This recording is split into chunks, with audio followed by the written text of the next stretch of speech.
Friends, कैसे हैं आप लोग। तो चलिए स्टार्ट करते हैं डायबिटीज मेलाइटस। डायबिटीज जो चैप्टर है वो पैथोलॉजी के अंदर यूनिवर्सिटी एग्जाम में इस पर लॉन्ग क्वेश्चन भी आया है और बहुत सारे वेरी शॉर्ट आंसर भी आए हैं। तो है ना, हमें अच्छे तरीके से इस चैप्टर को पढ़ना है।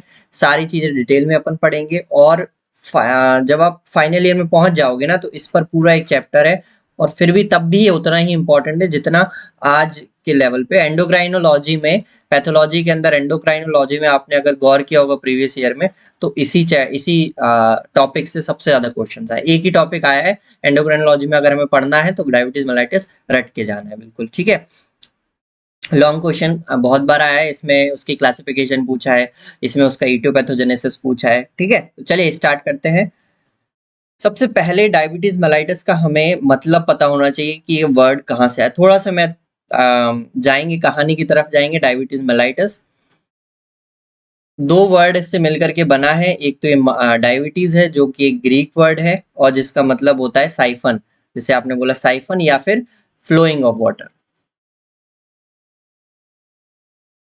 मतलब कंटिन्यूस वाटर फ्लो होता जा रहा है। और मेलाइटस जो है वो एक लैटिन वर्ड है जिसका मतलब होता है स्वीट, मीठा, लाइक हनी, है ना, शहद जैसा मीठा एकदम। तो अब इनका मतलब क्या है। फ्लोइंग ऑफ वाटर का मतलब है बहुत सारा पानी जा रहा है जो कि जिसमें कि बहुत ज्यादा शक्कर जैसा टेस्ट है, मतलब वो स्वीट टेस्ट है उसका। तो अगर आप इसको और ये जो वर्ड दिया था ये एरिएटस ने दिया था। एरिएटस ने दिया था जो कि सेकंड सेंचुरी के फिजिशियन थे, इन्होंने ये वर्ड दिया था। अब आप इसको जब करोगे तो फ्लोइंग ऑफ वाटर यानी कि इसको ये इंडिकेट करता है कि बहुत सारा पानी जा रहा है। इसका मतलब है कि पॉलीयूरिया, बहुत ज्यादा यूरिन हो रही है, बहुत ज्यादा यूरिनेशन की फ्रीक्वेंसी बढ़ गई है। और स्वीट है, मीठा है, मतलब उसमें ग्लूकोज कंटेंट बहुत ज्यादा है, तो इसे हम बोलेंगे ग्लाइकोज यूरिया,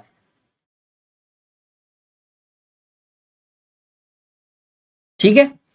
चलिए आगे बढ़े। अब ये कहानी से अब फटाफट इधर पे आ जाओ। यही जो मैंने अभी हाल आपको बताया यही लिखा हुआ है।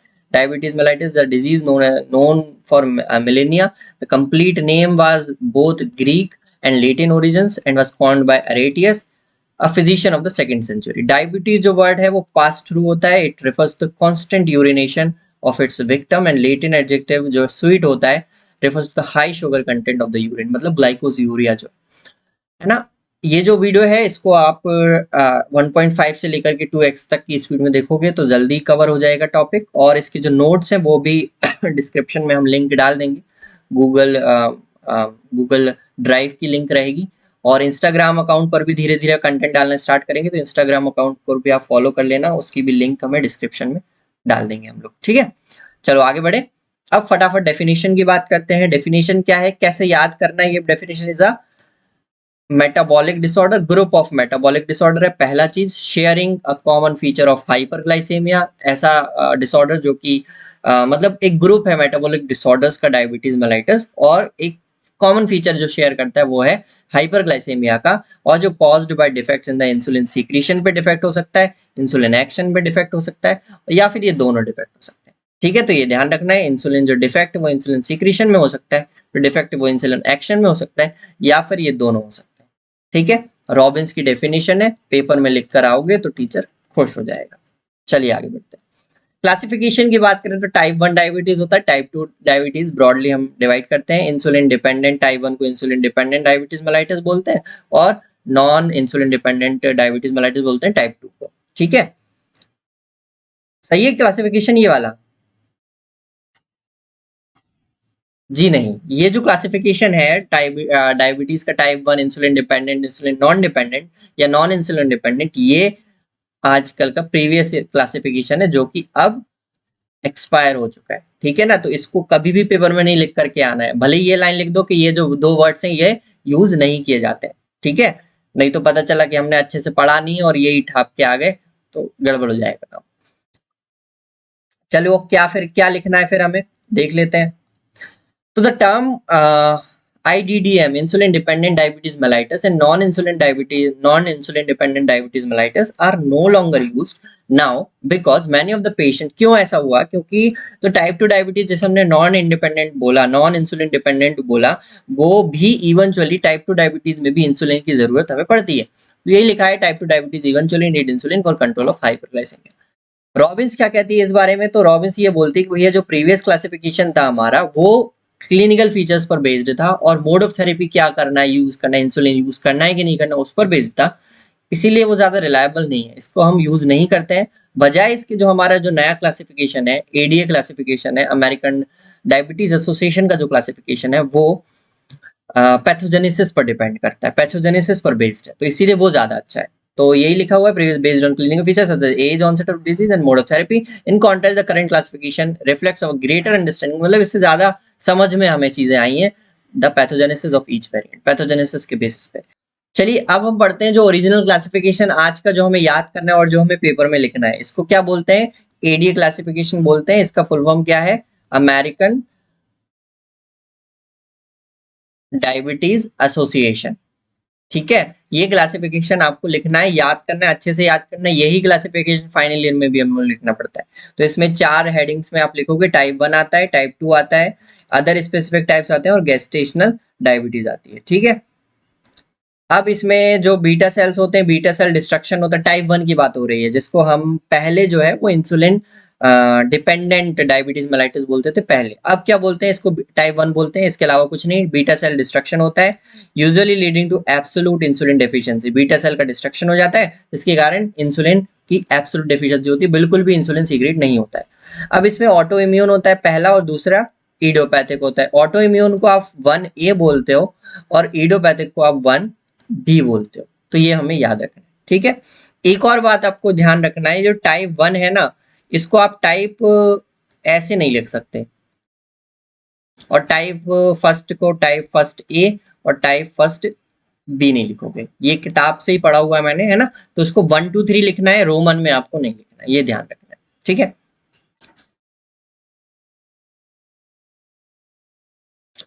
अब इधर आ जाओ, टाइप 1A हो गया, 1B हो गया। अब उसके बाद जो टाइप 2 है उसमें क्या होता है, उसमें फटाफट देख लेते हैं। में range from predominantly insulin resistance, यहाँ पे मेनली इंसुलिन रेजिस्टेंस होता है, मतलब इंसुलिन तो थोड़ा थोड़ा बना रहेगा, लेकिन हमारी जो बॉडी है वो रिस्पॉन्ड करना बंद हो जाएगी, बॉडी टिश्यूज है वो इंसुलिन का रिस्पॉन्ड करना बंद हो जाएंगे, कि इंसुलिन बोलता है कि भाई ग्लूकोज जो है, ग्लूकोज को बॉडी में ब्लड में मत बढ़ने दो, अंदर ले लो शरीर के, वो बोलेंगे नहीं हमें नहीं लेना, हमें कोई फर्क ही नहीं पड़ता है, तो ये होता है insulin resistance. With relative insulin deficiency, थोड़ी बहुत इंसुलिन डेफिशिएंसी हो सकता है, to a predominantly secretory defect. अब क्यों होगा रिलेटिव इंसुलिन डेफिशिएंसी, ये भी हम बात करेंगे। ठीक है, प्रीडोमिनेंटली सीक्रेटरी डिफेक्ट होता है, मेनली सीक्रेटरी डिफेक्ट है, कि डिफेक्ट मतलब सीक्रेशन में डिफेक्ट है, विद और विदाउट इंसुलिन रेजिस्टेंस। और इंसुलिन रेजिस्टेंस हो भी सकता है, नहीं भी हो सकता, मतलब यहां से लेकर के शुरू होती है, रेंज करता है प्रीडोमिनेंटली इंसुलिन रेजिस्टेंस, या तो सिर्फ इंसुलिन रेजिस्टेंस हो जाए और रिलेटिव इंसुलिन डेफिशिएंसी हो जाए, या फिर इंसुलिन सीक्रेटरी डिफेक्ट हो जाए और इंसुलिन रेजिस्टेंस हो भी सकता है, नहीं भी हो सकता है। ये बात समझ में आ गई। अब अदर स्पेसिफिक टाइप्स पढ़ने, यहां से थोड़ी सी चीज बदलती है, क्योंकि ये चीज हमें पहली बार पढ़ रहे होते हैं। तो genetic defects of beta cell function में कुछ जेनेटिक डिफेक्ट्स होते हैं, क्या कौन से होते हैं थोड़ा बहुत डिटेल हम पढ़ लेंगे। Genetic defects in the insulin action में कुछ ऐसे डिफेक्ट्स भी होते हैं जिनके कारण इंसुलिन एक्शन अपना नहीं कर पाता अच्छे से। Disease of the exocrine pancreas, अब ये समझने वाली बात है कि जो एक्सोक्राइन पैनक्रियाज है उसके कारण भी डायबिटीज हो सकती है।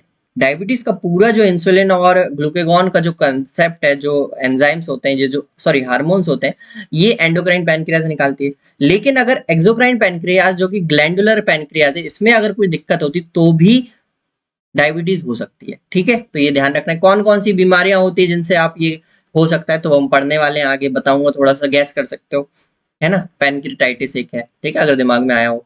एंडोक्राइनोपैथीज है, कई सारे एंडोक्राइनोपैथीज है, मतलब जो एंडोक्राइन सिस्टम से रिलेटेड जो भी है, थायराइड है, एड्रिनल है, वहां से रिलेटेड कोई भी जो दिक्कतें हैं ना, वो भी डायबिटीज करवा सकती है, क्योंकि सिस्टम एक ही। ड्रग या केमिकल इंड्यूस्ड, ड्रग इंड्यूस्ड है, अब स्टेरॉइड्स है एक बहुत कॉमन जो चीज है जिसके कारण डायबिटीज हो सकती है। ठीक है, इन्फेक्शन से, कई सारे वायरल इन्फेक्शन है जिनके कारण अगर वो इन्फेक्ट कर ले, वायरल इन्फेक्शन क्यों क्या होता है कि डायबिटीज हो जाती है उससे, वो भी हम पढ़ेंगे। ठीक है, uncommon forms of immune related immune mediated diabetes भी होती है, कई सारे अनकॉमन फॉर्म्स होते हैं, और other genetic syndromes sometimes associated with diabetes, कई सारे जेनेटिक सिंड्रोम्स होते हैं जिनके कारण डायबिटीज हो सकती है। कौन कौन से हो सकते हैं दिमाग में रखो, मैं अभी पढ़ाऊंगा तो बात करें। ठीक है। गेस्टेशनल डायबिटीज मतलब प्रेग्नेंट लेडी और उस दौरान प्रेगनेंसी के दौरान अगर डायबिटीज होती है तो गेस्टेशनल डायबिटीज बोलते हैं। ठीक है। गेस्टेशनल हाइपरटेंशन क्या होता है, जब प्रेगनेंसी के 20 हफ्ते बाद अगर आपका बीपी बढ़ता है तो 140 और 90 से ज्यादा होता है तो हम गेस्टेशनल हाइपरटेंशन बोलेंगे। ठीक है, चलो आगे बढ़े। थोड़ा सा डिटेल में अभी लिखना क्या है पेपर में, इतना ही लिखना है, ये जो टेबल है ना ये लिखना है। थोड़ा बहुत अब जैसे इसमें ड्रग इंड्यूस, ड्रग्स के 2-3 नाम याद हो तो बहुत अच्छी बात है ना, इन्फेक्शंस के 2-3 नाम याद हो तो सरल सरल तो अच्छी बात है ना। फिर इसी तरह से अब आप जेनेटिक सिंड्रोम से 2-3 सरल सरल नाम हमें याद होंगे तो अच्छी बात है, टीचर खुश हो जाएगा, लंबा आंसर हो जाएगा। ठीक है, इधर आ जाओ। टाइप 1 जो होता है वो 10% केसेस में होता है, destruction of the beta cells होते हैं, usually leads to absolute insulin deficiency, यही हमने अभी पढ़ा था। 1A को मैं ऑटोइम्यून बोलता हूँ, 1B को इडियोपैथिक बोलता हूँ, मैं नहीं बोलता, मतलब आईडीए बोलती है। ठीक है, एडीए बोलता है, अमेरिकन डायबिटिक एसोसिएशन। ठीक है, अब टाइप 2 80% का होता है, टाइप 2 मतलब 80%, सबसे ज्यादा यही मिलता है हमें। ठीक है, may range from predominantly from insulin resistance से लेकर के विथ रिलेटिव इंसुलिन डेफिशिएंसी, थोड़ा बहुत इंसुलिन डेफिशिएंट हो भी सकता है, या तो प्रीडोमिनेटली इंसुलिन सीक्रेटरी डिफेक्ट है, इंसुलिन डेफिशिएंसी हो गई है, और इंसुलिन रेजिस्टेंस हो भी सकता है, नहीं भी हो सकता, दोनों बातें हैं, ये ध्यान रखना है, ये बोला गया है इसमें। अदर स्पेसिफिक टाइप 10% केसेस में होता है। अब एक एक करके पढ़ रहे हैं, ध्यान से सुनना, पेपर में जो सरल सरल चीजें बहुत आसानी से हम समझा देंगे, जो याद रहे वो लिख के आना है। ठीक है, और इसको थोड़ा सा कॉन्शियस होकर पढ़ोगे तो तुम्हारी पीजी में भी हेल्प हो जाएगी। ठीक है, रॉबिन्स की टेबल है, इंपॉर्टेंट है, काफी इंपॉर्टेंट है, और क्वेश्चन इससे आए हैं। ठीक है, genetic defects of beta cell function की बात करें तो maturity onset diabetes of the young, MODY जो है ये कॉज होता है इससे। ठीक है, अभी कौन कौन से म्यूटेशंस हैं, 6 ऐसे म्यूटेशंस हैं, एमओडीवाई 1 2 3 4 5 6, ऊपर के नीचे के देख हटा दिए मैंने, 1 2 3 पढ़ लेंगे। ठीक है, हेपेटोसाइट न्यूक्लियर फैक्टर 4 अल्फा का है तो 1 है, हेपेटोसाइट न्यूक्लियर फैक्टर 1 अल्फा का है तो 3 है, और ग्लूकोकाइनेस का है तो एमओडीवाई 2 है। सिंपल, समझ में आया। 4 अल्फा का है तो 3 के पास वाला उल्टा कर दो, 1 अल्फा का 1 नहीं है, मतलब अपोजिट वाले नहीं है, ये बात ध्यान रखना, 1 अल्फा का 1 नहीं है, 4 अल्फा का 3 नहीं है, तो अपोजिट 1 अल्फा के साथ 3 आ जाएगा, 4 अल्फा के साथ 1 आ जाएगा। ठीक है, और ग्लूकोकाइनेस जो है वो एमओडीवाई 2 को बताता है। समझ में आया। ग्लूकोकाइनेज एक एंजाइम होता है, अगर उसमें म्यूटेशन हो गया तो ये जो maturity onset diabetes of the young type 2 हम उसको बोलेंगे। ठीक है, genetic defects of beta cell function कब कब और हो सकता है, न्यूनेटल डायबिटीज अगर होती तो भी होगा, maternally inherited diabetes and deafness due to mitochondrial DNA mutations, जो मैटरनल म्यूटेशन, मैटरनल जीन्स होते हैं, माइटोकॉन्ड्रियल डीएनए होता है, उसके अंदर अगर म्यूटेशन होता है तो मैटरनली इनहेरिटेड डायबिटीज होती है। फिर defects in pro insulin conversion, ये याद करने की जरूरत नहीं, कठिन है, और इंसुलिन जीन म्यूटेशन, सिंपल है, इंसुलिन जीन म्यूटेशन हो गया तो भी हम बीटा सेल फंक्शन गड़बड़ हो जाएगा उसका। ठीक है, आगे बढ़े। अब genetic defects in the insulin action में, genetic defects in insulin action हो गया, पहला क्या था, बीटा सेल वाला था, है ना, पहला क्या था, बीटा सेल फंक्शन था, अब दूसरा क्या है, इंसुलिन एक्शन है। तो इसमें टाइप 1 इंसुलिन रेजिस्टेंस हो सकता है, लाइपोएट्रोफिक डायबिटीज हो सकती है। ठीक है, समझ में आया। थोड़े से कठिन है, याद करना, लेकिन अब सरल चीजें हो जाएंगी, चीजें जिसमें तुम बहुत प्यार से लिख दोगे ना, याद भी रहेगा, लिख भी दोगे, टीचर भी खुश, तुम भी खुश। एक्सोक्राइन पैनक्रियाटिक डिफेक्ट्स, जिसमें कि एक्सोक्राइन जो पैनक्रियाज होती है, जो ग्लैंडुलर पैनक्रियाज होती है, उसमें गड़बड़ाइटिस होती है। इसका एक एग्जांपल क्या है, क्रॉनिक पैनक्रियाटाइटिस। ठीक है, पैनक्रियाटोजेनिक या टाइप 3C डायबिटीज इसको आप बोलते हैं। ठीक है, अब क्या है इसमें, क्रॉनिक पैनक्रियाटाइटिस है, पैनक्रियाटेक्टोमी है, ट्रॉमा हो गया, मतलब हमारा एक्सीडेंट हुआ, पैनक्रियाज में चोट लग गई है तो डायबिटीज हो सकती है, पैनक्रियाटिक कैंसर है तो भी आपका हाइपरग्लाइसेमिया हो सकता है, सिस्टिक फाइब्रोसिस है तो भी दिक्कत हो सकती है, हीमोक्रोमेटोसिस मतलब कि आयरन डिपोजिशन हो गया है, फिर फाइब्रोकैल्कुलस पैनक्रियाटोपैथी हो गई, फाइब्रोकैल्कुलस मतलब स्टोन्स हो गए पैनक्रियाटिक डक्ट में, है ना, जो डक्ट्स होती है, कॉमन पैनक्रियाटिक डक्ट होती है, इसमें स्टोन्स आ गया तो भी दिक्कत हो सकती है। ठीक है, समझ में आया। पैनक्रियाज से रिलेटेड कुछ कुछ डिसऑर्डर्स आपको एक्सोक्राइन पैनक्रियाटिक डिफेक्ट्स में लिखने हैं, जिनके कारण डायबिटीज हो सकता है। एंडोक्राइनोपैथीज में क्या क्या होगा, तो एक्रोमेगाली, ये जो एक्रोमेगाली का हमने डायग्राम लिखा हुआ है, मतलब है ना, सब कुछ बड़ा बड़ा हो गया, वो है एक्रोमेगाली। फिर कुशिंग सिंड्रोम, जो आपका कुशिंग सिंड्रोम में क्या होता है, जो ग्लूकोकॉर्टिकॉइड्स होते हैं, जो बॉडी के अंदर स्टेरॉइड्स का अपने आप इंक्रीज बढ़ जाता है, सीक्रेशन बढ़ जाता है, ग्लूकोकॉर्टिकॉइड सीक्रेशन बढ़ जाता है। फिर हाइपरथायराइडिज्म हो गया, फियोक्रोमोसाइटोमा हो गया, है ना, और ग्लूकेगोनोमा हो गया। ये एंडोक्राइनोपैथी से जिनके कारण डायबिटीज हो सकती है। फिर इन्फेक्शंस में साइटोमेगालोवायरस याद करना, कॉक्साकी बी वायरस है, congenital rubella syndrome. Rubella cytomegalovirus लिख दोगे, अच्छे नंबर मिलेंगे, खुश, तुम भी खुश, टीचर भी खुश, तुम्हें भी पता है क्योंकि, ठीक है। अब ड्रग्स में आ जाओ, ग्लूकोकॉर्टिकॉइड्स, है ना, जो बॉडी बिल्डर भाई साहब लोग मस्त इंजेक्शन, जो भी चीजें ले रहे हैं एनर्जी बनाने के लिए, ये वो करने के लिए, उसमें स्टेरॉइड्स रहते हैं। और इसीलिए डॉक्टर की सलाह से, अगर हम लोग भी, कई वाले मेडिकल स्टूडेंट्स भी, सभी लोग लेते हैं, तो डॉक्टर की सलाह से ले लेना चाहिए, है ना, ज्यादा जिम ट्रेनर और उनके चक्कर में नहीं पड़ना चाहिए। चलो, थायराइड हार्मोन की बात करें तो उसके कारण भी हो सकता है। इंटरफेरॉन अल्फा आप ले रहे हो, प्रोटीज इनहिबिटर्स हैं, बीटा एडेनर्जिक एगोनिस्ट हैं, थायजाइड्स है, निकोटिनिक एसिड है, ठीक है, फेनिटोनिक ड्रग होती है, एंटी सीजर ड्रग होती है। वेकार, वेकार क्या है, एक रोडेंटिसाइड है, थोड़ा सा पता लिख लो। क्या है ये, रोडेंटिसाइड। रोडेंटिसाइड का मतलब होता है चूहे मारने की एक दवाई होती है, ठीक है। इसके कारण भी डायबिटीज हो सकती है, समझ गए। फिर genetic syndrome associated with diabetes में डाउन सिंड्रोम आ गया, ठीक है, ये डाउन सिंड्रोम का फोटो है। अभी पीडियाट्रिक वार्ड में आओगे ना, देखना, तो डाउन सिंड्रोम अगर तुम्हें मिले ना, तो बिल्कुल टिपिकल होता है, सच में ऐसे ही होता है, बहुत क्यूट बच्चे होते हैं, हम लोगों ने देखा था हमारे प्रैक्टिकल्स के बीच में, बहुत प्यारा बच्चा था वो, है ना। क्लिनफेल्टर सिंड्रोम्स है, फिर टर्नर सिंड्रोम है, और प्रेडर-विली, ये तीनों तो बड़े सिंपल सिंपल है, तो ये लिख सकते हो, genetic syndrome associated with diabetes, ये पता होना चाहिए कि इनमें डायबिटीज का रिस्क बढ़ जाता है। अब इसमें थोड़ा सा ज्ञान की बात और कर लेते हैं फटाफट। तो अपस्लैंटेड जो है पाल्पेब्रल फिजर्स होते हैं, अपस्लैंटेड होता है, एकदम से पीछे से खिंचा हुआ सा होगा, है ना, खिंचा हुआ सा, ये इस तरह का। फिर फ्लैट नेजल ब्रिज होता है, ठीक है, न्यूकल फोल्ड्स होते हैं, गले के पीछे फोल्ड्स होते हैं। फिर एक फिंगर होता है, तो क्लिनोडेक्टाइल मिलता है, मतलब जो लिटिल फिंगर होती है ना, वो कर्व्ड रहती है, टिपिकल हमने देखा था ये चीज। सिंगल पार्मा क्रीज होगी, सिर्फ एक क्रीज होगी हमारे पास, जो हथेलियों की जो लाइनें होती है वो एक होगी, ठीक है। तो ये सब चीजें हमें याद करना है डाउन सिंड्रोम। फिर एक चौथा होता है गेस्टेशनल डायबिटीज, समझ में आ गया, सिंपल है, इतना ही है। अब फटाफट, बस आज की लेक्चर में हम रिस्क फैक्टर्स तक ही पढ़ेंगे, बाकी की चीजें हम अगले लेक्चर्स में पढ़ेंगे, है ना, थोड़ा डिटेल में पढ़ा रहे हैं क्योंकि ये चीज जरूरी है, लाइफ से भी जरूरी है ना, आपके आसपास भी आपने देखने को मिलता है, ये सबको घर में होती है किसी ना किसी को, और इम्पोर्टेंट है, पेपर में भी आना है, ठीक है। और डॉक्टर बनने वाले को डायबिटीज के बारे में तो पता होना चाहिए एज अ मेडिकल स्टूडेंट। तो first degree relatives and type 2 diabetes, है ना, अगर है तो काफी फोल्ड में इंक्रीज इनका जो रिस्क है वो बढ़ जाता है। फर्स्ट डिग्री रिलेटिव्स होता है टाइप 2 डायबिटीज में, ठीक है। ये भी अमेरिकन डायबिटीज एसोसिएशन ने ही ये रिस्क फैक्टर्स दिया है। ओबेसिटी, अगर बीएमआई 25 से ज्यादा है तो आपको रिस्क है डायबिटीज के। हैबिचुअल फिजिकल इनएक्टिविटी है, भाई साहब मस्त टीवी देख रहे हैं, नेटफ्लिक्स चल रहा है और मस्त वजन बढ़ रहा है, खा पी रहे हैं, पिज्जा खा रहे हैं, बर्गर खा रहे हैं, कोई मतलब नहीं, एक्सरसाइज कोई नहीं हो रही है, तो गड़बड़ है, मतलब ना। फेस एंड एथनिसिटी, ओबेसिटी में भी अगर हम बात करें तो जो सेंट्रल ओबेसिटी होती है, मतलब पेट बढ़ रहा है जो सेंट्रल वाले हिस्से में अगर है, तो ओबेसिटी का गड़बड़ काम है, ठीक है, central and visceral obesity. Race and ethnicity, blacks में, एशियंस में, पैसिफिक आइलैंडर्स में। Previous identification of impaired fasting glucose या फिर इम्पेयर्ड ग्लूकोज टॉलरेंस और पेशेंट विद प्री डायबिटिक्स।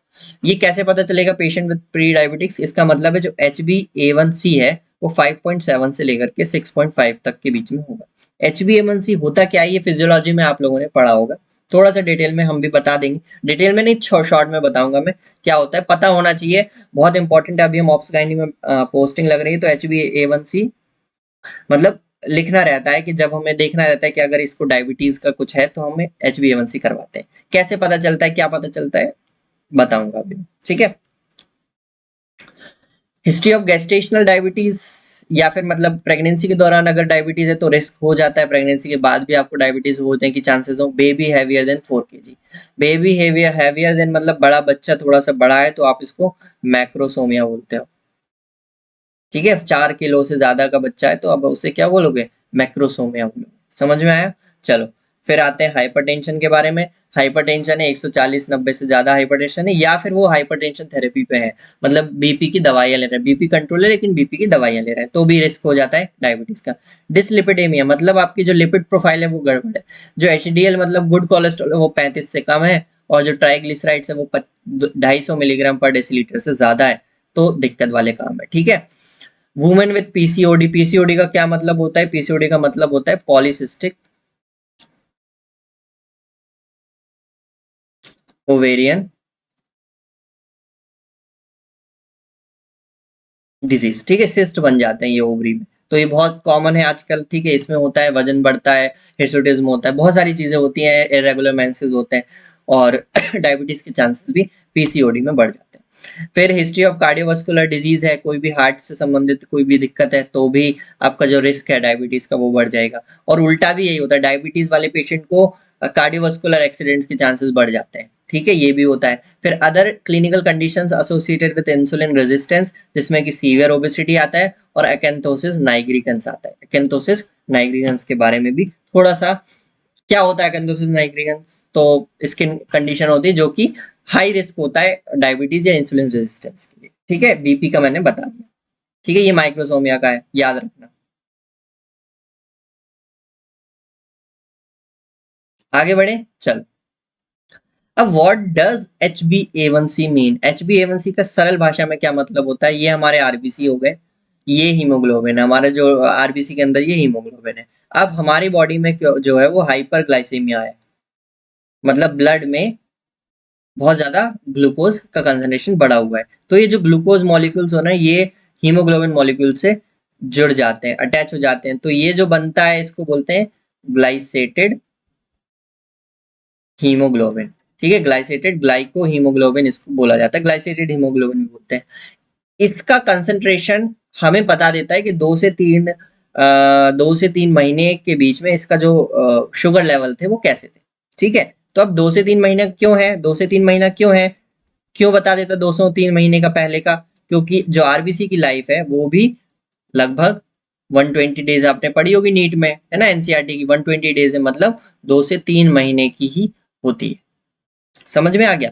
और जितना ज्यादा हाइपरग्लाइसेमिया होगा, जितना ज्यादा ब्लड में ग्लूकोज होगा, उतना ज्यादा कंसंट्रेशन वो आरबीसीज में जाकर के हीमोग्लोबिन में जाके अटैच होगा और उतना ज्यादा हमें ग्लाइकोसाइलेटेड ग्लाइस्केटेड हीमोग्लोबिन के मॉलिक्यूल्स मिलेंगे, ग्लाइकोसाइलेटेड हीमोग्लोबिन के मॉलिक्यूल्स मिलेंगे, जिससे हमें उसका कंसंट्रेशन बढ़ जाएगा, जिससे हमें पता चलेगा कि जो इसके 3 महीने का स्पैन था उसमें इसका शुगर लेवल्स कैसे थे, ठीक है। फटाफट आ जाओ। Average blood sugar levels for the last 2 to 3 months हमें बताता है ये। HbA1c known as glycated haemoglobin इसको बोला जाता है, made when the glucose sugar in your body sticks in your red blood cells, मैंने बता दिया है। Body can't use the sugar properly so more of it sticks to your blood cells and builds up in your blood में बढ़ जाता है। Red blood cells are active for 2 to 3 months which is why the reading is taken quarterly, है ना, हर 4 महीने में इसको reading को लिया जाए, मतलब क्वार्टरली का मतलब है ईयर के अंदर 4 बार लिया जाता है, हर 3 महीने में इसको लिया जाता है, ठीक है। तो ये वैल्यूज 3 महीने की बताता है। अब ये जो बताया ना मैंने, ये क्या है, मैंने एक स्किन कंडीशन के बारे में आप लोगों को बताया था, तो ये क्या है, एकेंथोसिस नाइग्रिकन्स, ठीक है, ये गले का हिस्सा है जिसमें कि थिकन्ड स्किन हो जाती है। कब होता है ये? रिस्क फैक्टर होता है ये इंसुलिन रेजिस्टेंस का एंड डायबिटीज का, ठीक है। कुछ और कंडीशंस है, जैसे कि अगर हम स्टेरॉइड का यूज कर रहे हैं तो भी एकेंथोसिस नाइग्रिकन्स हो जाता है, ठीक है। चलो, ये सीवियर ओबेसिटी है ना, सेंट्रल ओबेसिटी सीवियर ओबेसिटी है, तो ये भी एक हाई रिस्क फैक्टर होता है डायबिटीज का। समझ में आ रहा है? ये जो सेंट्रल ओबेसिटी है ना, इस पर हमें ध्यान देना है, सेंट्रल ओबेसिटी नहीं होनी चाहिए, डायबिटीज का खतरा बढ़ जाता है। थैंक्स फॉर लिसनिंग, बस इतना ही था। आगे वाले वीडियोस में हम और भी चीजें पढ़ेंगे, ठीक है। और एक कोटेशन पर ध्यान देना, जो ये क्लिनिक्स पे तुम्हें काम आएगा जब आप क्लिनिकल पोस्टिंग स्टार्ट होने वाली है। The eyes see what the mind knows, जितना तुम्हें पता होगा ना, जितना जो तुम्हें पता होगा ना वही तुम देख पाओगे। कई बार क्या होता है, टीचर अगर हमें पैलार के बारे में पता नहीं है तो हम किसी की बॉडी में पैलार नहीं देख सकते, ठीक है। पैलार के बारे में अगर पता होगा तो ही पैलार को पहचान पाओगे, तो यही है। और आपका डॉक्टर बनने का मतलब यही है कि आप मरीज को देख करके चीजें पता लगा पाओ। तो जितना ज्यादा पढ़ोगे उतना अच्छा तुम अच्छे डॉक्टर बनोगे और क्लिनिक्स पे एक्सेल कर पाओगे, ठीक है। और थ्योरी में भी एक्सेल कर पाओगे क्योंकि पढ़ रहे हो, पढ़ना पड़ेगा, ठीक है। चलिए, थैंक यू वेरी मच।